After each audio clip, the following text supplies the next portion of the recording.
week I was at the 24/7. I went to Chilliwack twice in a week, right? It's just amazing. Anybody from Chilliwack? Close. Yeah, okay, we've got some Abbotsford people too, it's close. So I went to Chilliwack. What's Chilliwack known for? Corn, camping, corn and camping.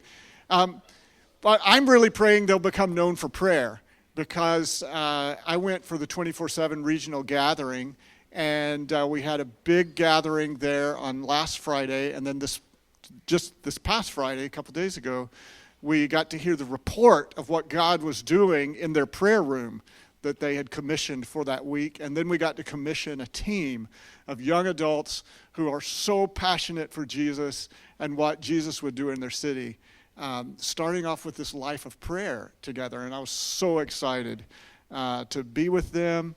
And they were praying for UBC and praying for the campus and praying for what God would do among students and our generation, your generation here. So I think God can give a new reputation to a place, right? He can give a new reputation to a person because of what he can do in their life. But we don't always recognize when Jesus shows up. And what's sort of unique about Palm Sunday is it's celebrating that Jesus is coming into Jerusalem and he's making a claim. Some recognize him and some don't. There were a lot who didn't recognize Jesus on that day. It's sort of like the story of a pastor named Willie Lyle. And in June 2013, he was a new pastor in Clarkston, Tennessee. And it was going to be his first Sunday at that church. But in the weeks leading up, God put a burden on his heart and said, basically, you don't understand this town. You don't understand the people in this town. You don't understand the people who are suffering the most in this town. And so I want you, this is God's impression of what he understood God saying to him. I want you to spend 4 days living on the streets in Clarkston, Tennessee. And so he did. And he said it was a life lesson. It changed his life. On Sunday morning, he was lying in the yard of the church as people came in. Had a great big overcoat over him. And he wondered, would anyone recognize me here? No one recognized him. A few people did come and say, could we get you a cup of coffee? Could we help you out?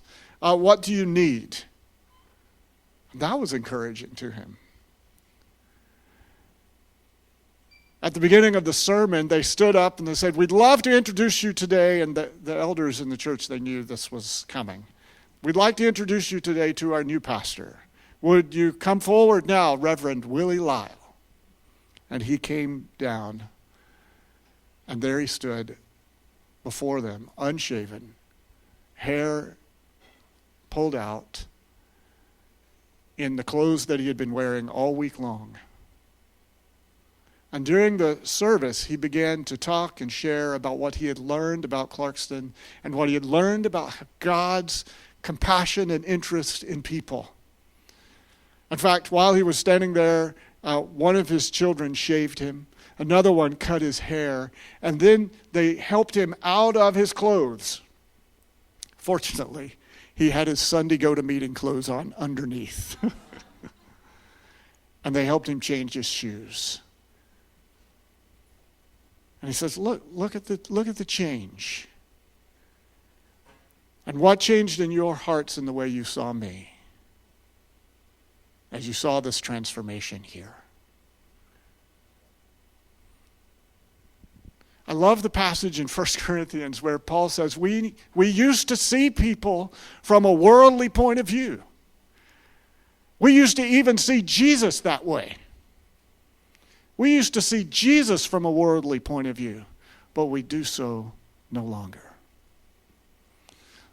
Let's read about a day where Jesus started changing people's minds about who he is.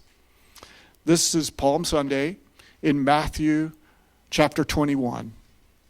You can follow along as I read if you want to pull out your Bible or pull out the YouVersion or just watch up here. As they approached Jerusalem and came to Bethphage on the Mount of Olives, Jesus sent 2 disciples, saying to them, "Go to the village ahead of you, and at once you will find a donkey tied there with her colt by her. Untie them and bring them to me. If anyone says anything to you, say that the Lord needs them, and he will send them right away." This took place to fulfill what was spoken through the prophet. "Say to daughter Zion, see, your king comes to you, gentle and riding on a donkey, on a colt, the foal of a donkey." The disciples went and did as Jesus had instructed them. They brought the donkey and the colt and placed their cloaks on them for Jesus to sit on. A large crowd spread their cloaks on the road, while others cut branches from the trees and spread them on the road. The crowds that went ahead of him and those that followed shouted, "Hosanna to the Son of David! Blessed is he who comes in the name of the Lord! Hosanna in the highest!" When Jesus entered Jerusalem, the whole city was stirred and asked, "Who is this?" The crowds answered, "This is Jesus, the prophet from Nazareth in Galilee." Jesus entered the temple courts and drove out all who were buying and selling there. He overturned the tables of the money changers and the benches of those selling doves. "It is written," he said, "My house will be called a house of prayer, but you are making it a den of robbers." The blind and lame came to him at the temple, and he healed them. But when the chief priests and teachers of the law saw the wonderful things he did, and the children shouting in the temple courts, "Hosanna to the Son of David," they were indignant. "Do you hear what these children are saying?" they asked him. "Yes," replied Jesus. "Have you never read, 'From the lips of children and infants, you, Lord, have called forth your praise'?" And he left them and went out of the city to Bethany, where he spent the night. Bethany, I've heard her name called there.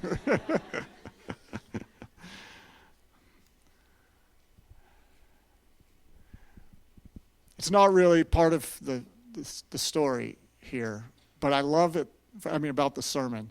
I love it at the beginning when he asked 2 of his disciples, "Hey, will you go and borrow a donkey for me? And just take it." That's like saying, "Would you go and borrow a Honda Accord for me? And just take it.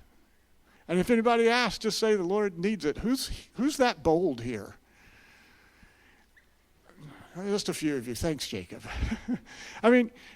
Some of us, we feel apprehensive about what the Lord asks us. In fact, most of us always feel apprehensive when it feels like the Lord has asked us to do something.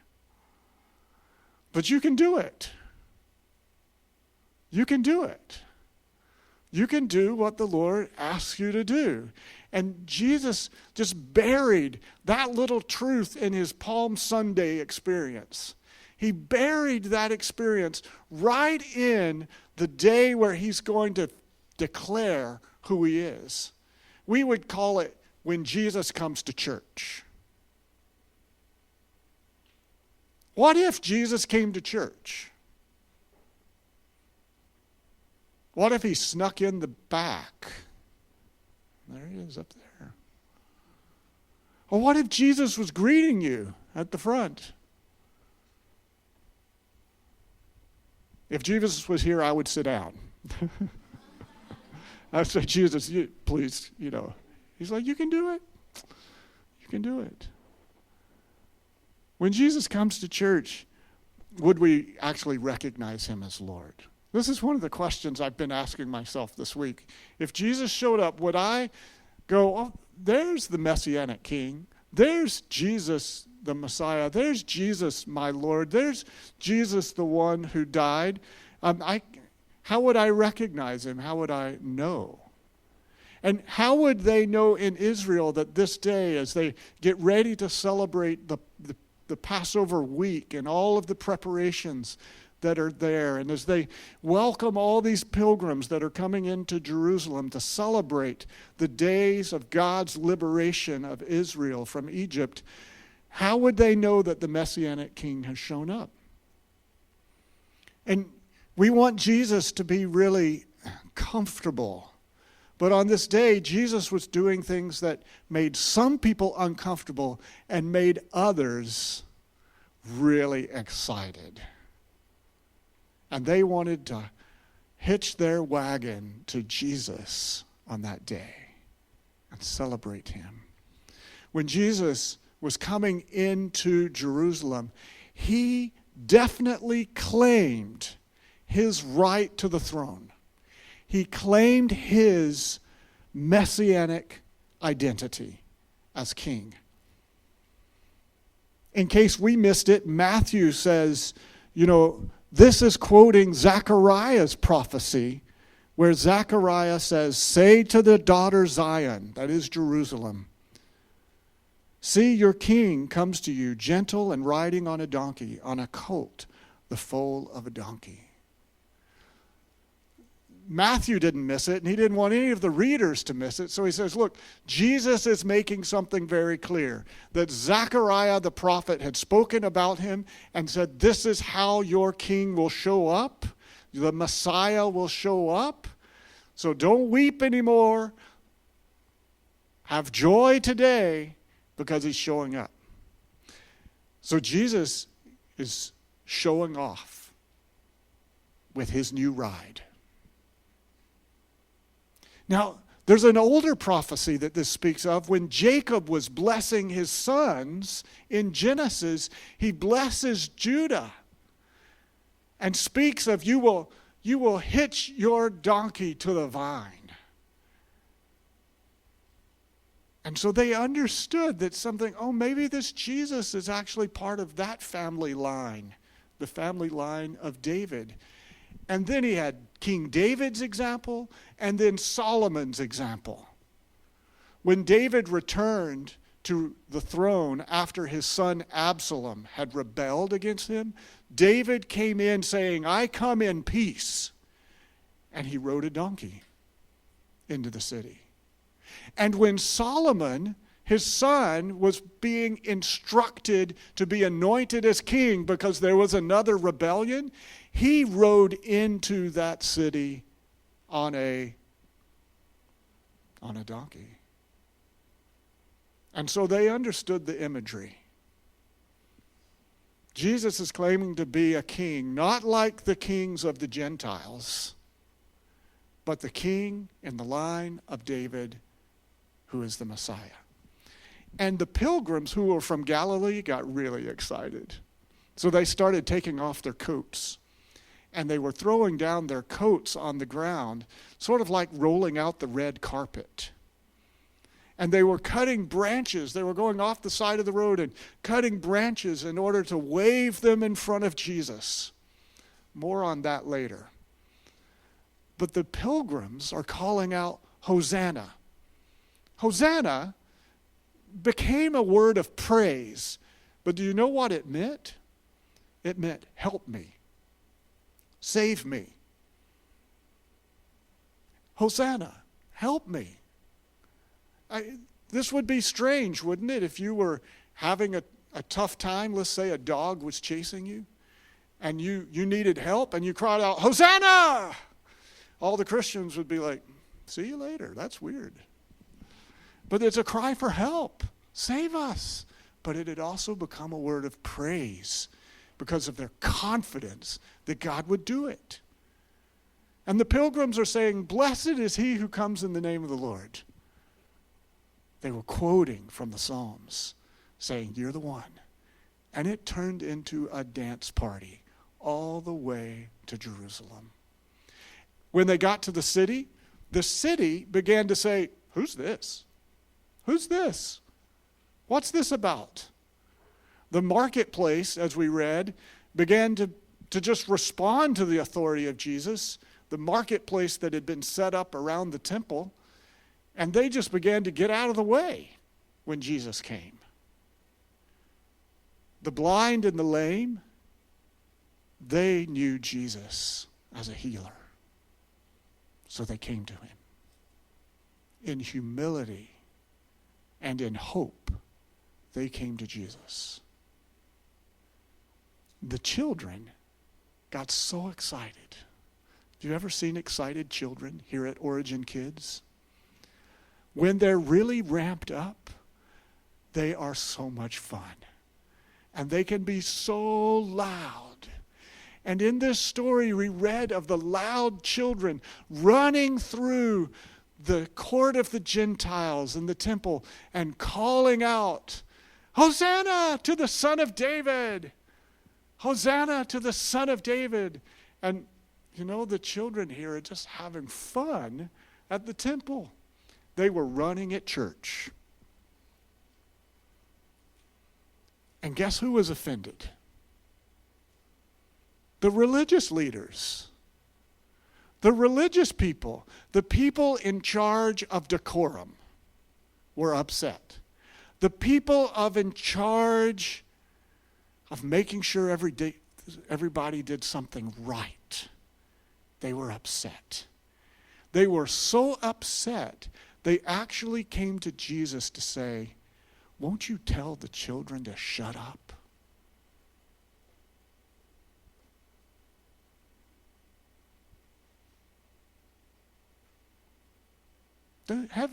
Don't you hear what they're saying? It's like blasphemy. And Jesus says, this isn't blasphemy. Don't you know the Psalms? That the children have to say what they see. I mean, haven't you ever been embarrassed by your child, parents? Because your child says what they see, and it's the truth. And you're like, you can't say that. Don't say that. But a child says what they see. They just say it. And it's embarrassing. It's challenging. And there's Jesus and the children. And he's put the religious leaders on guard. Because he says, yeah, God says they have to say what they see. They see me, in other words, Jesus says. They see me for who I am. I have to wonder, would I miss Jesus? Would I miss Jesus when he comes to church? Because he didn't meet my expectations. Would Jesus slip in? Jesus always wants to be seen. He will be seen by you if you let him.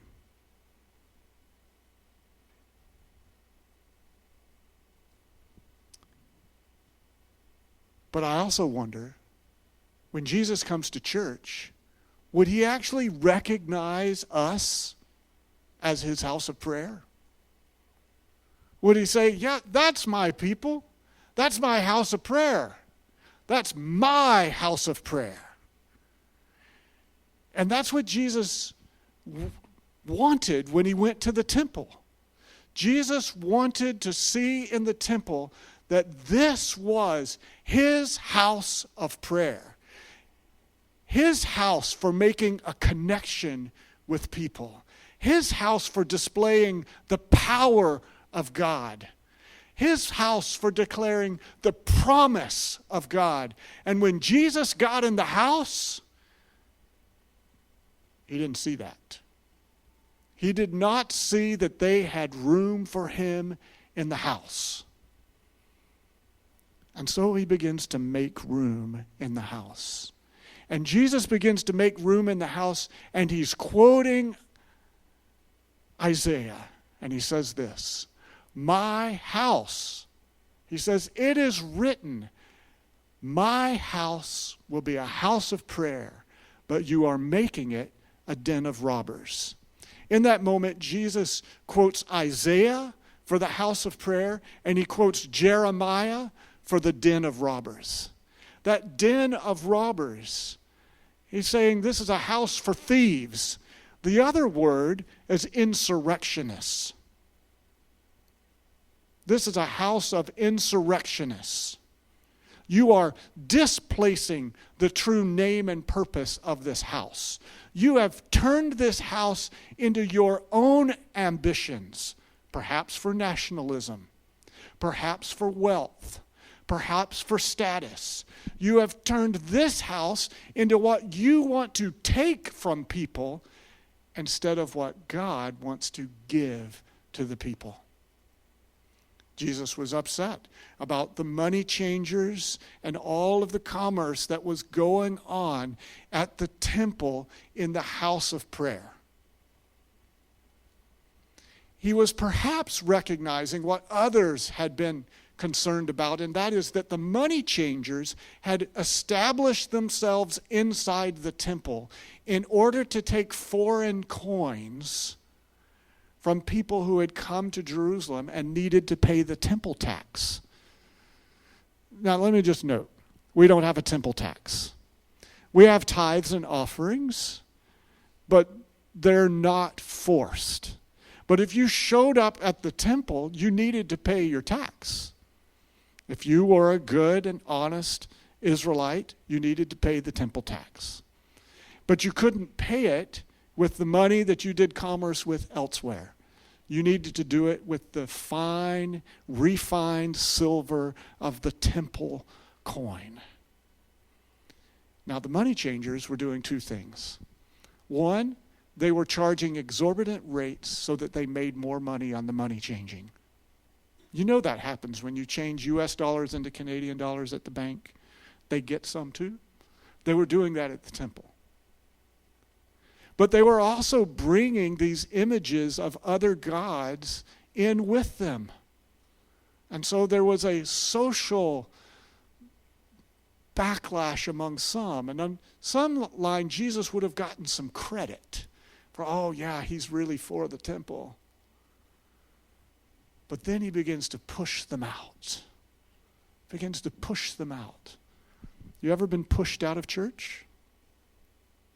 That day Jesus was pushing people out of church to make room for others. Now, you've probably missed some of the scale of this. Let's go on here. Herod's temple in Jerusalem is humongous. Okay? Do you see that little black rectangle down in the corner up here? That's the size of a football field for scale. And it's being put there with the inner sanctum of the temple. So the court of the Gentiles is where Jesus was. He's hanging out in the largest structure in the Roman world at this time. It's huge. The court of the Gentiles is those two areas that are very open. They look like open fields there, and included the courtyard that came around. You know how big that is? It is 37 acres.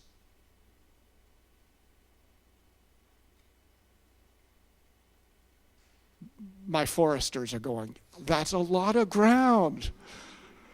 The foresters get it. They know what an acre is. They've walked a few in the forest. They're like, that's a lot of ground. That's a big prayer room.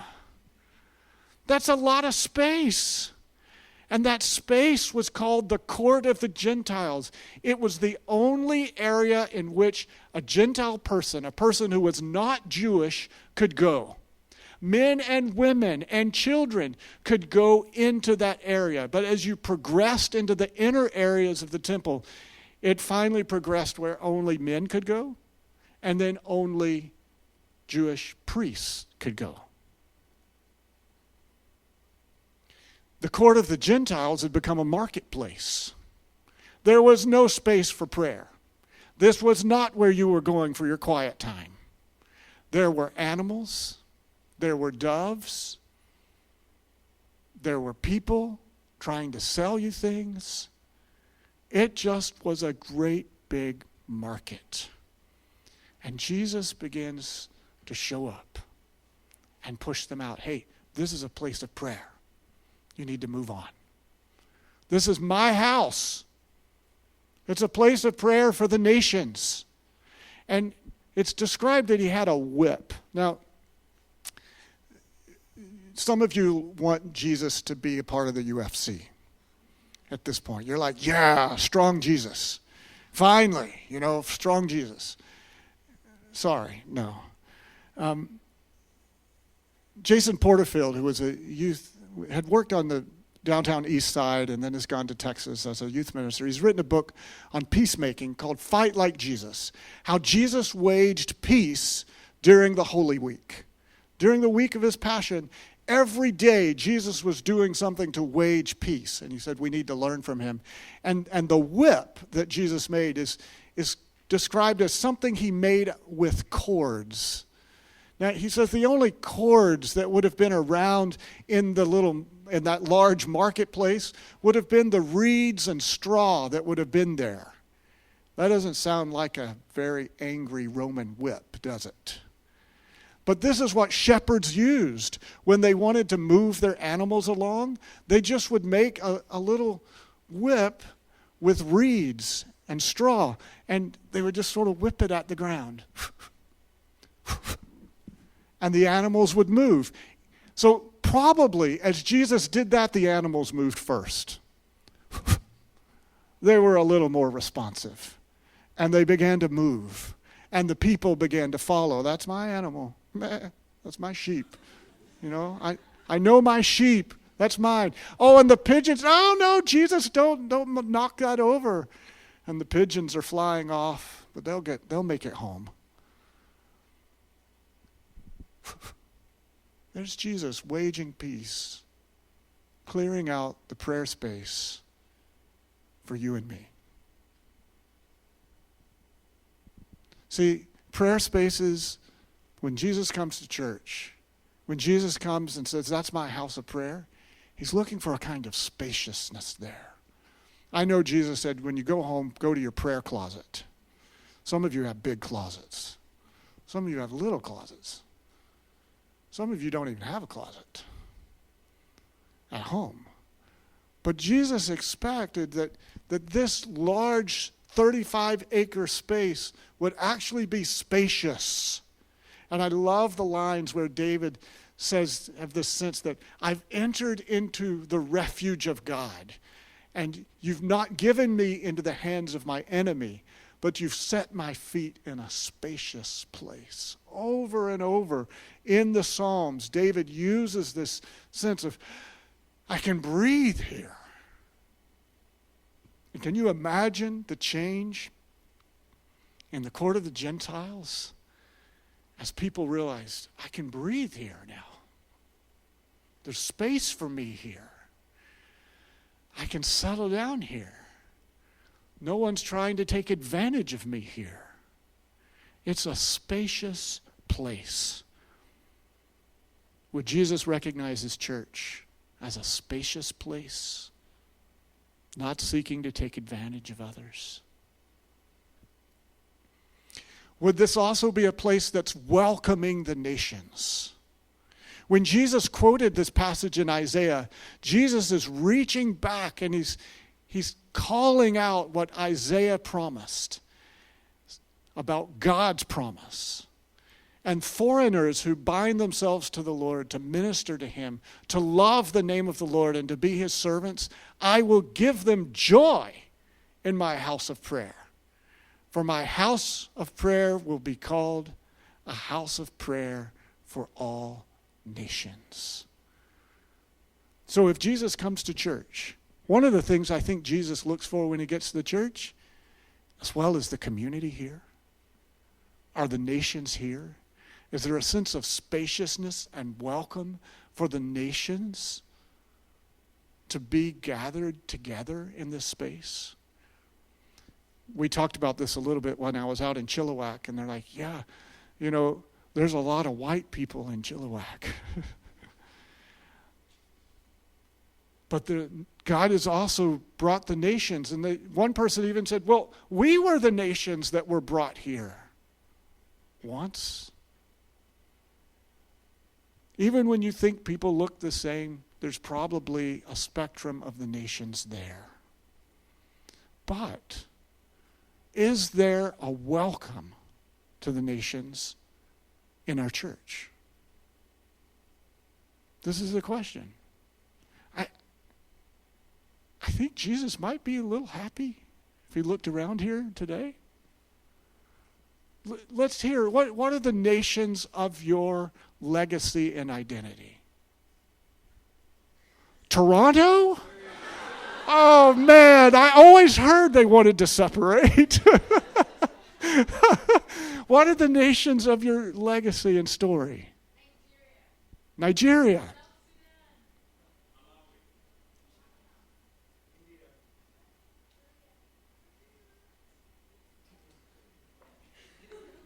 No Ghanaians here today? Oh, wait, Ghana. Any Americans? A few Americans? Any Irish? Irish? Scotland, that's the one. You know, I think Jesus would take pleasure in that. Because this is what Jesus intended, that we would be a house of prayer for the nations. And even if your house of prayer is one nation, you can still be a house of prayer for the nations. You can lift up the nations from that space. I mean, that's what one of the longest existing prayer rooms did. A people of prayer in Germany, the Moravians, prayed for 100 years in 24/7 prayer. Non-stop prayer, organized. 24 people a day were organized to maintain prayer for 100 years. And as they prayed, God put the nations on their heart. And they went from Herrnhut, Germany. And after 100 years, they had sent over 1,000 members of their community on mission around the world. A house of prayer for the nations. It's not just a house of prayer for us. It's not just a house of prayer for me. It's that we're to be a house of prayer for the nations. We're to have Jesus' heart for the nation. Because Jesus is the Messianic King, not just of Israel, but of the nations. We read at the beginning of the service the scripture from Isaiah where God says to his suffering servant, "It is too little for you to just rescue Israel. You must also rescue the nations." And so at the beginning of his week of passion, his week of suffering, Jesus goes into Jerusalem not just for himself, not just for his disciples, not just for Israel, but also for the nations, for us.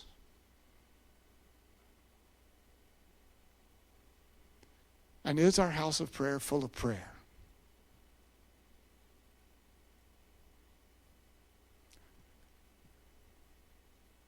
You can answer that. You might be asking, where is the Origin Church prayer house? Right? I wonder that. I ask myself all the time, God, where is our prayer house? It's here on Sundays, some. It's also online, some. But what we don't have yet, even after 15 years on this campus, is a dedicated prayer house on this campus. And some of us are asking God for that. I want to invite all of you to ask God for that. God, where will our prayer house be? You know. And that we might have a prayer house here in the campus community. So I'm just going to let you pause for a moment. Turn to your neighbor and say, hey, let's pray and ask God to give Origin a prayer house. Would you do it? Okay, so you've got 1.5 minutes for this prayer. Just dive right in. Don't wait. Don't talk about it. Just start praying. Ask God for a prayer house.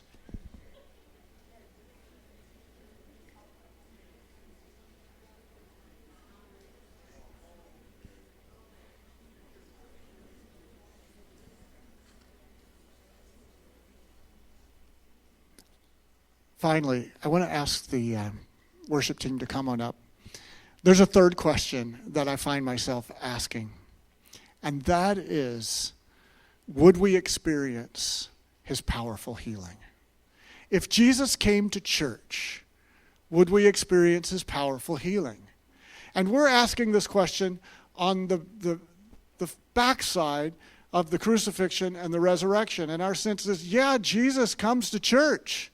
He has sent his Spirit. Jesus is here. He says, where 2 or 3 are gathered in my name, I am there. And so I keep asking, Lord, is your healing power here?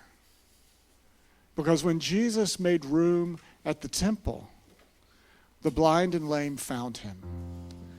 They came saying, oh, Jesus, Hosanna. Bring healing in my life. Oh, Jesus, heal me.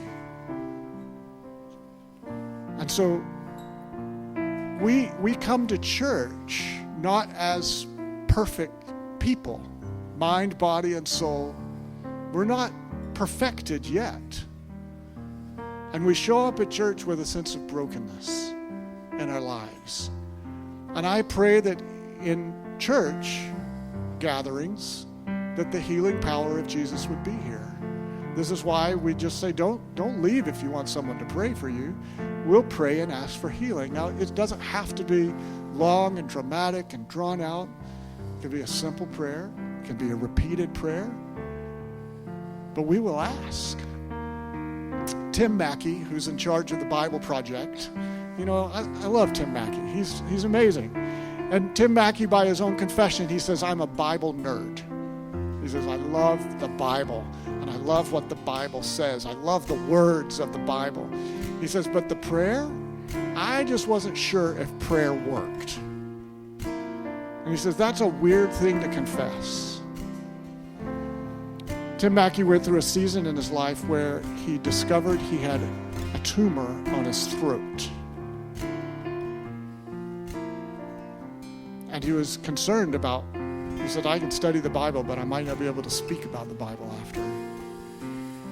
He says on the morning of his surgery, he was doing what you do when you have surgery. He says, I was in the floor playing Lego with one of my kids. And he says, but in the back of my mind, I'm saying, oh God, I don't want to do this surgery. Would you heal me? So finally, his wife said, it's time to go. We need to go to the hospital, pre-surgery stuff. And he says, as he got up, he suddenly felt something in his throat. He thought, oh, that's interesting. And they went on to the hospital. In the pre-surgery prep, they took a look again. The doctor had another doctor come and have a look. And finally, one of them said, there's nothing there.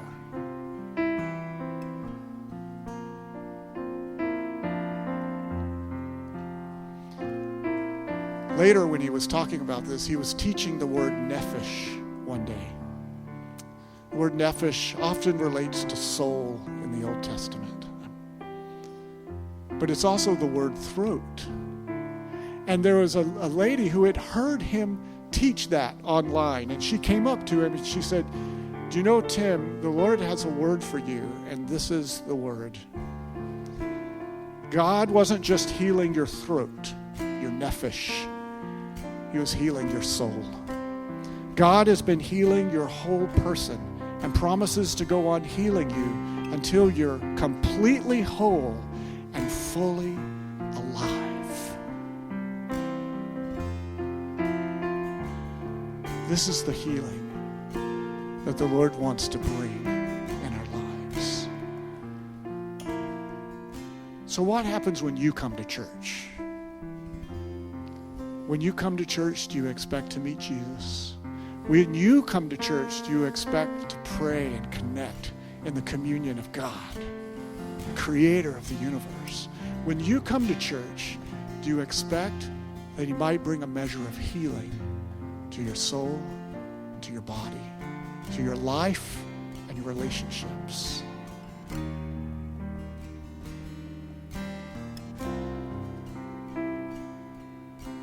In a moment, we're going to have the Lord's Supper together, and it's this reminder that Jesus declared himself as Lord. but he did it through the flesh and blood of humanity. Hebrews chapter 2 says, since the children have flesh and blood, he too shared in their humanity, that by his death he might break the power of him who holds the power of death, that is the devil, and free those who all their lives were held in slavery by their fear of death. Made fully human in every way, that he might become the merciful and faithful high priest in service to God, and make atonement for the sins of people. This is our Jesus. Jesus is prophet, priest, and king. Let's stand together.